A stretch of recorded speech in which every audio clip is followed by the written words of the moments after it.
Hello everybody, I am Swarup Kumar Mishra, Faculty Department of BCA, Jamshedpur Cooperative College, Jamshedpur. In my today's tutorial, I am going to discuss on the subject database management system. And in my today's tutorial, I am going to discuss about the topic database structure. So in database structure, first we need to know the different types of database users and how they have been categorized. So basically there are four different types of database users, and they are differentiated by the way they expect to interact with the system. So the first type of user is the naive users. The naive users are those who interact with the system by invoking one of the application programs that have been written previously. For an example, online registration system. Any student who wants to apply for registration, he or she goes online to the website and fill up the information and then submit. That means already a system has been developed and the student only needs to enter his or her information and submit. So here the user does not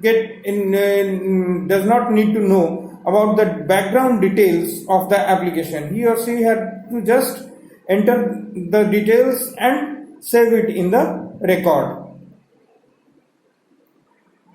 Now the second category of users are application programmers. They are the computer professionals who write application programs. Application programmers can choose many different tools to develop user interface. Rapid application development tools are the tools that enable an application programmers to construct forms and reports with minimal programming effort. That means an application programmer chooses a database, a programming language to construct an application. Now another type of user is sophisticated users. Now these type of users interact with the system without writing programs. Instead, they form their requests either using a database query language or by using tools such as data analysis software. Analysts who submit queries to explore data in the database fall in this category. The fourth category is the specialized users. These users are sophisticated users who write specialized database applications that do not fit into the traditional data processing framework. Among these applications are computer-aided design systems, knowledge base and expert systems. Systems store data with complex data types. For example, graphics data and audio data, etc. It also stores environment modeling systems.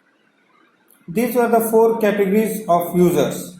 So now coming back to the database system. The database system is partitioned into modules that deals with each of the responsibilities of the overall system. The functional components of a database system can be broadly divided into storage manager and query processor.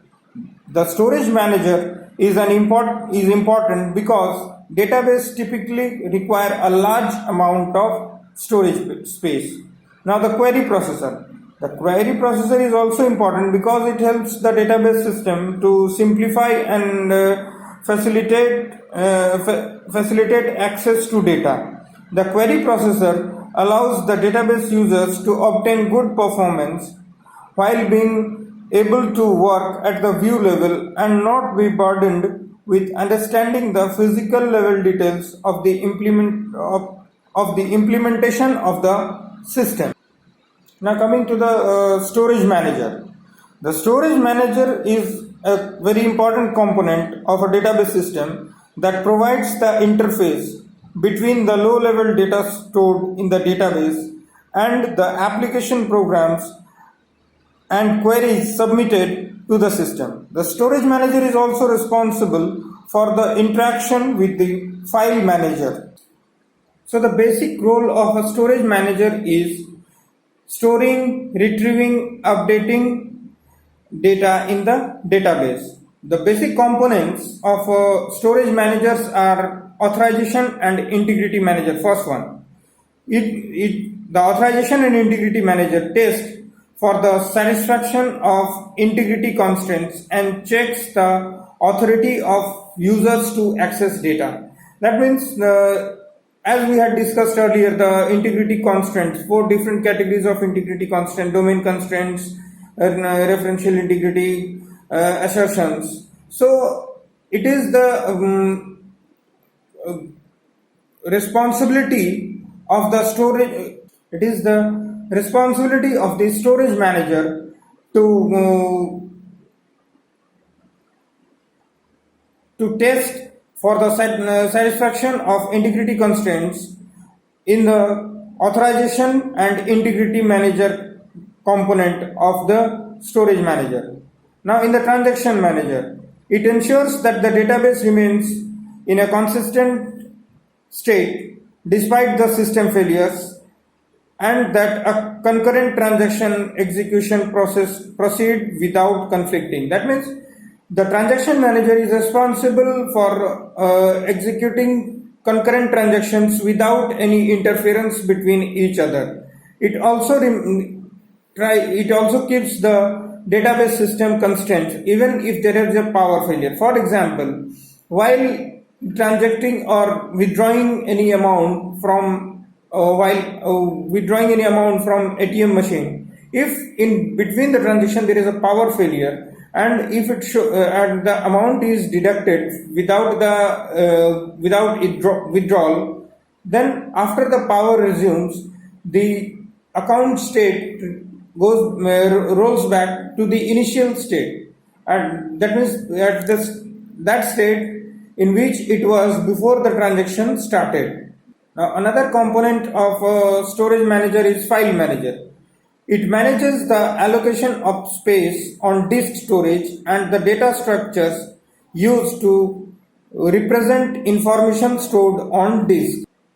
Now, next component of storage manager is the buffer manager. It is responsible for fetching data from disk storage into main memory and deciding what data to cache in main memory. The buffer manager is a critical part of the database system, since it enables the database to handle data size that are much larger than the size of the main memory. Apart from these components of a storage manager, the storage manager also implements several data structures as a part of their physical system implementation, which includes, first one is the data files. It stores the database itself, means the complete database, that is the structure and the database details. The data file stores the complete database itself. Now, second one is data dictionary. It stores and metadata about the structure of the database in particular the schema of the database. Now, data dictionary. Data dictionary is basically, we can say, it contains information about an information. That is, whenever we create a table, the details of the schema are stored in the data dictionary. That means everything like integrity constraints, what data type, how many tables, what are the attribute details, all those things are stored in the data dictionary. Now, indices. It provides a fast access to data item like an index. Index is basically, you can say, like in books we get. If we want to find a topic, we just do not randomly search the whole book. We just go to the index and search it. And the same thing is with the database. We can search any data using its indices. Now, the next component of database structure is the query processor. The query processor also has several components. The first one is the DDL interpreter. As we had discussed earlier in database language, what is DDL? DDL is basically data definition language.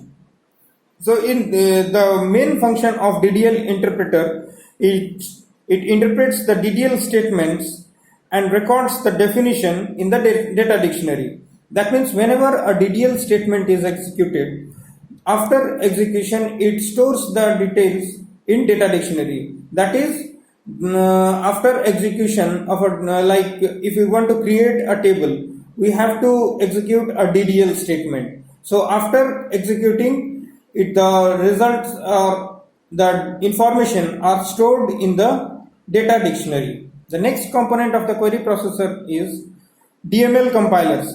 It basically translates the DML statements in a query language into an evaluation plan consisting of low-level instructions that the query evaluation engine understands. So basically, main function of DML is, it converts the query language into low-level instructions, like the instructions which are being given, like adding a new record in the database, updating, deletion, modification, etc.